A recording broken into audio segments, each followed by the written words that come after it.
Hey y'all, what's up? Okay, so your girl just became an affiliate for Kiara LASHAE, teamlashae.com. Check down below in the description box where you can get waist trainers, booty bands, this cute little lavender yoga fit that I had got. Okay, it was real cute.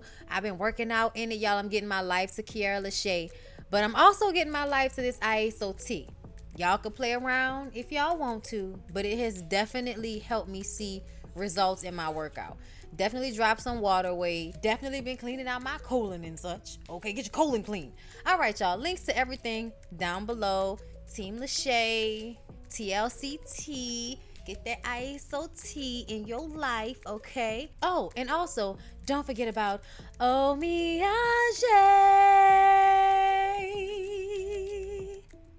Get you some.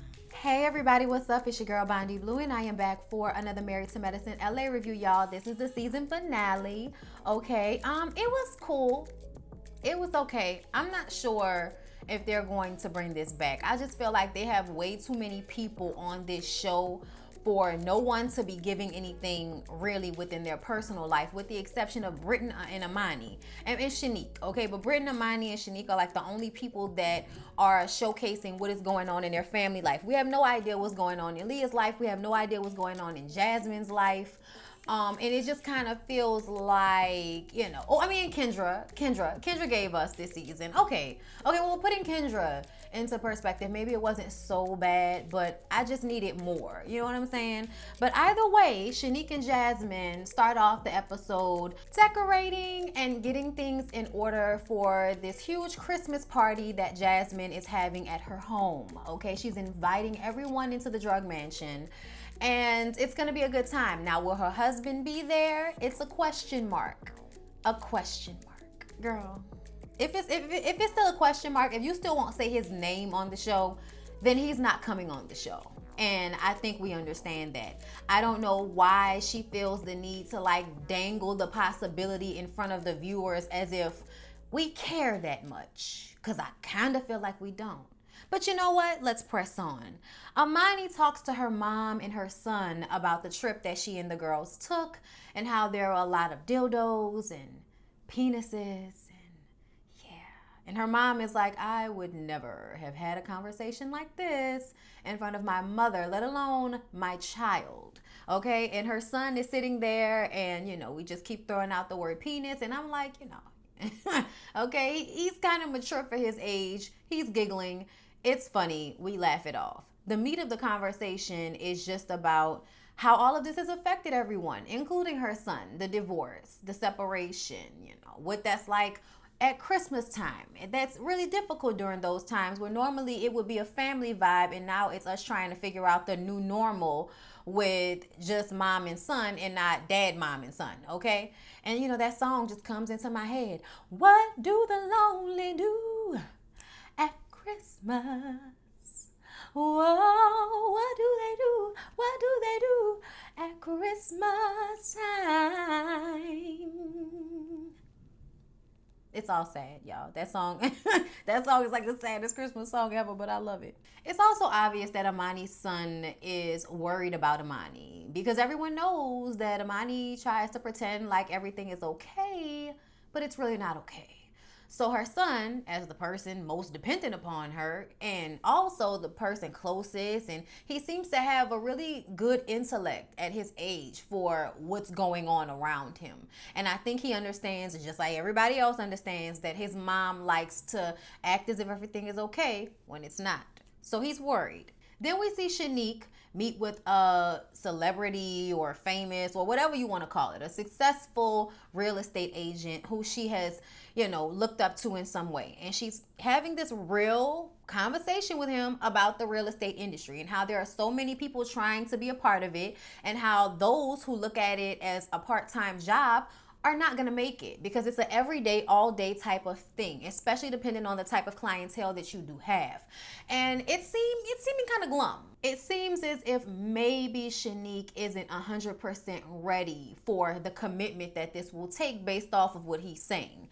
But when she explains to him, okay, that she has her husband's young doctor friends and co-workers as possible clientele, he's like, oh, okay, that's great. That's great. I love your attitude. And it's because she's bubbly, she's beautiful, she has a great rack, she's smart, and she knows how to use her beauty to her advantage. And I think in real estate, I think that is one of those occupations where how you look, how you present yourself, and your attitude will get someone to buy a house more than anything else sometimes. Like, I really think Shanique can be very successful at this. And I'm happy for her. And this conversation she had with this man just made me see it. And I'm like, oh my gosh, she's perfect for this. Good for her.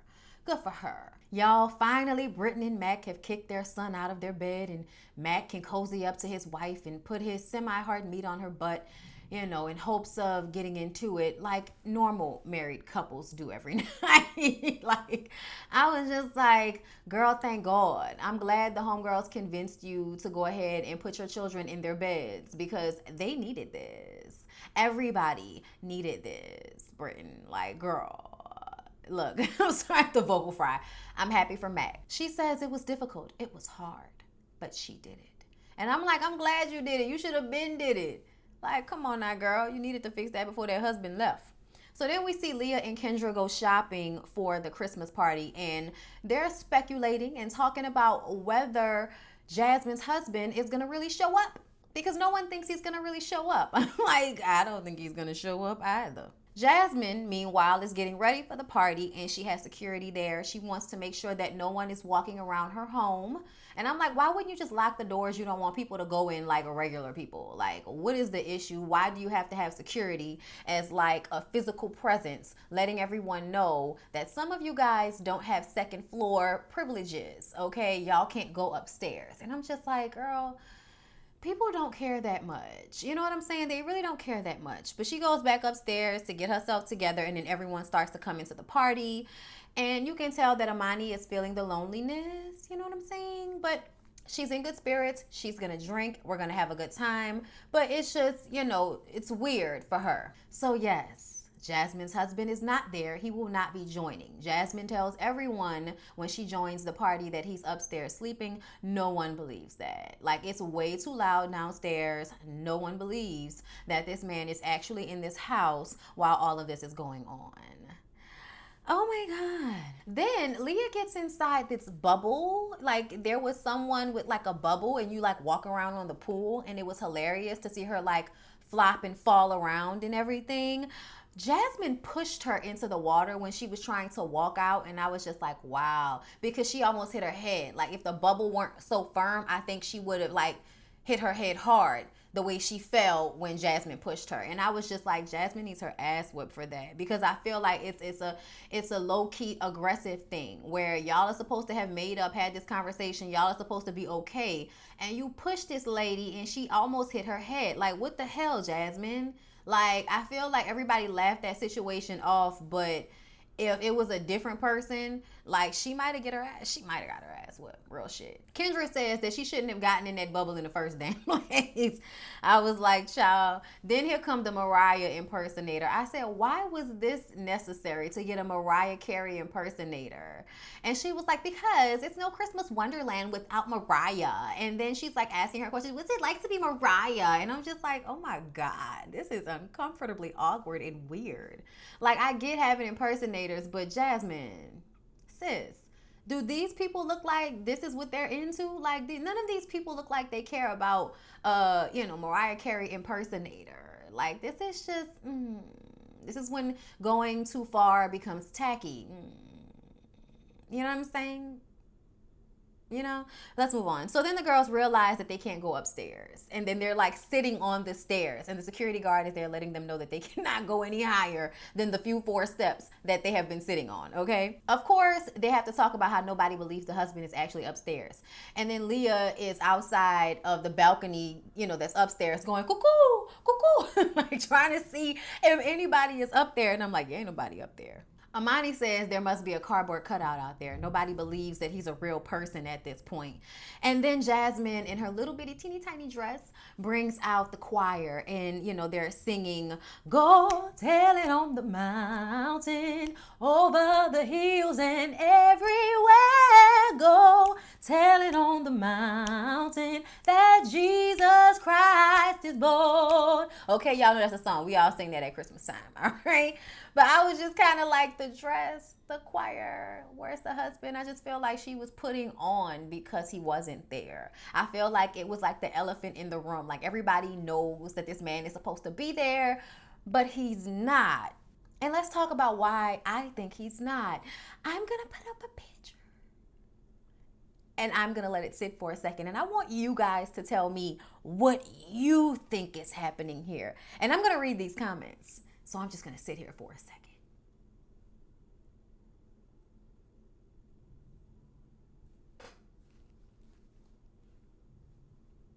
Do we see it? The shirt is a bit tight, isn't it? I don't know. I don't want to. And he may not be secretly gay. He may not be. But I think that they think people might think he might be secretly gay. Therefore, he's not on the show. I'm sure, it has something to do with him being a doctor and all of that. But I feel like if it was about his career, why would you be okay with your wife doing it anyway? Like, you had to be okay with it in order for y'all to agree to do it. Based off conversations, it seems as if Jasmine is the type of person that would talk about this with her husband. She might do what she wanted to do ultimately, and that might be why he's not participating, because it's like, I told you I didn't want you to do this, and you're doing it anyway. I'm not going to leave you or anything, but I'm damn sure not going to be a part of it, so I'm going to be like ghost.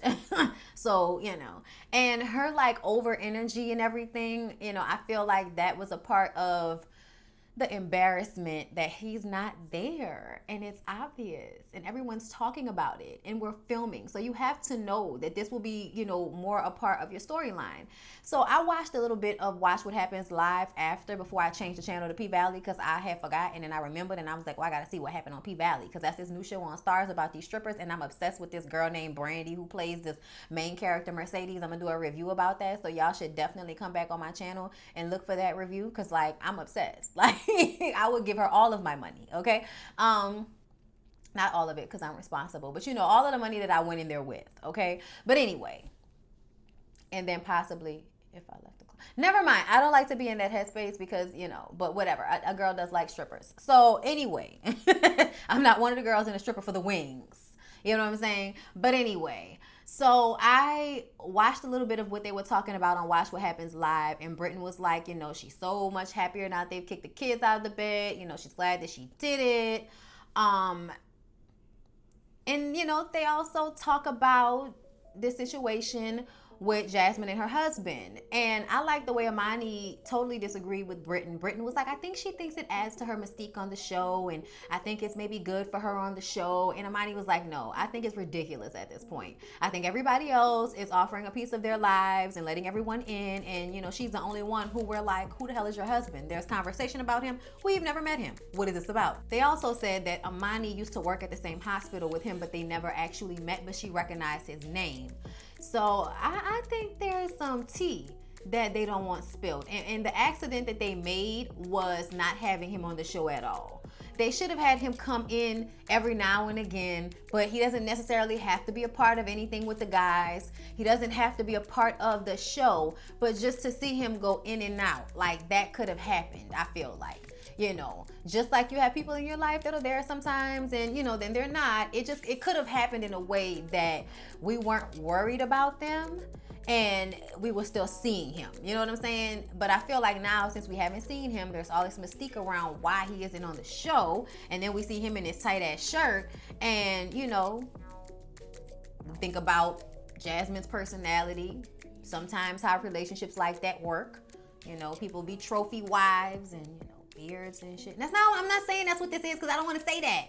You know what I'm saying? I'm an adult and that's messy. I don't want to say that. But I do this for a living, and I'm paid to tell y'all what I think. And I'm telling y'all what I think that this is. Questionable reasons as to why he's not on the show. I'm done. I hope you guys enjoyed. Please don't forget to like, comment, and subscribe to my channel if you have not already. I appreciate you guys so much, and I hope you'll come back for whatever else I'm doing today. Okay?